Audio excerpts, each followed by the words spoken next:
For more, I'm joined by author and political commentator Ron Reagan. Michael Steele, of course, former chairman of the RNC. Gentlemen, thank you for this. I mean, this is going to be hitting a barn door with a beach ball and a paddle. I don't know how you can. Why, if I'll say this about Barack Obama, who I did respect a lot, admired a lot. If he had had 3 marriages, he talked about women like that. The president we have now talked about women in Access Hollywood. If he'd done anything, anytime Trump does anything, he would have been keelhauled or whatever. He wouldn't be there. Ron Reagan. Yes, you're absolutely right. No previous president could have gotten away with, even a tenth of the things that Donald Trump has.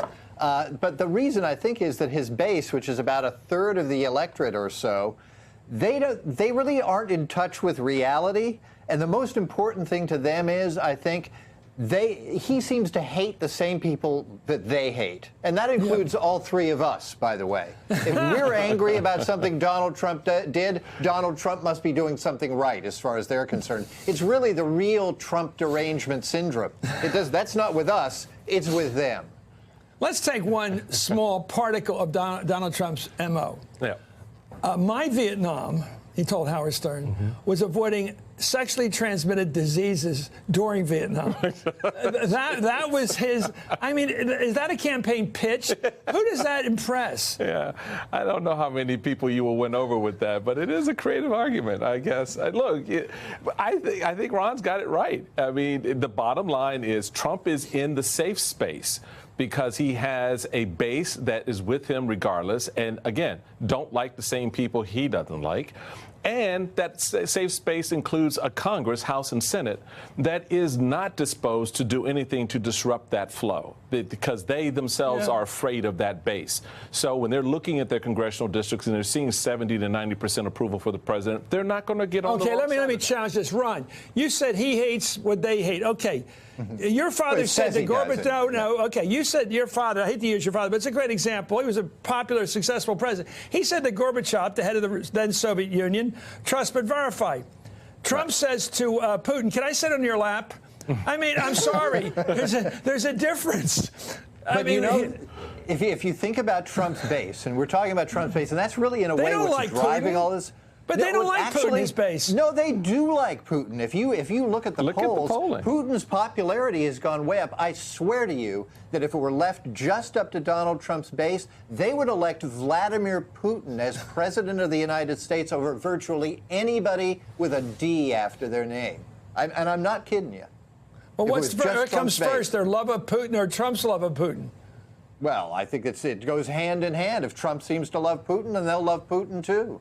Well, how about Kim Jong-un, that guy?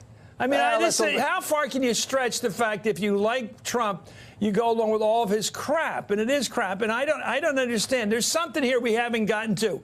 How's this guy get to say, Simon says? If he says it, then it's true. This has never been true before. I think a real good reason for that, and the answer to the question goes to the fact that they still see him as the guy who's fighting at the core for the things that they want to see done. They're pushing back on the people that they feel they've been wronged by in the establishment of the party. They're pushing back. They stay with him because he's putting forward an agenda. Okay, let's talk about women. There are 3 guys, but just a little projection here, right? Here's a guy that we know paid off one porn star, $150,000. He's paying off another one indirectly through the National Enquirer, another 150. Or they're talking. He's doing it on tape. We're seeing this kind of guy, this sleaze going on, engaging in these kind of extramarital affairs, and then paying them off to keep them quiet. And he doesn't pay a price of 1 point in the polls. Well, ask those 52% of educated white women who voted for him in 2016 why they did, because that was exactly what happened. So that's what in our religion we call it a dispensation.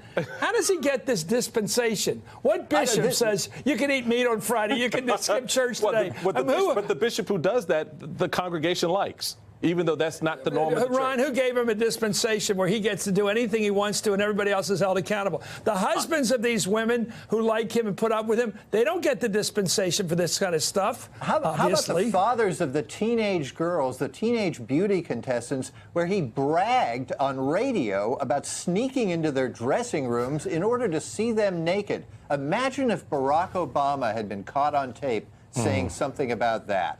Imagine what Fox News I'm would be thinking doing of about that. Groucho Marx for some reason. Anyway, meanwhile, according to the New York Times, Trump's tax cut, which is supposed to be a winning issue for elected Republicans in 2018, is pushing the federal deficit to $1 trillion run. I remember not a million years ago that Republicans were for free trade. They believed trade was the benefit of everyone. They did have a sense of fiscal responsibility. They at least talked it. This guy doesn't even talk the talk. He doesn't even do it. No, he does whatever he wants, and they don't care. No, they don't care. I mean, listen to some of his speeches at these rallies. This sort of incoherent gibberish, these word salads, that are just these stock phrases. They're still shouting "lock her up" at these rallies. These Who's are the not her? Does it people who are matter terribly anymore? thoughtful.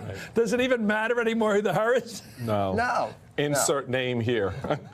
Yeah. Well, let's see. There's no limit to this, you say, Ron. This is the news for people who are progressives and independents, that there's nothing that Trump can do. He can shoot somebody on Fifth Avenue, literally, well, not literally, figuratively, and they'll still love him. It's going to get worse. It is going to get worse. Mark my words, it will get worse and worse. Let's also look at why that is, and that's because right now the Democrats are not offering a strong alternative voice to compete against this narrative. That's my favorite question. Who's the leader of the Democratic Party? Who's the leader? And so, I know. We'll get to that in the next 2 comparative years. Noise. We'll get to that. By the way, I think everybody's going out for a second beer right now after listening to you, Ron Reagan.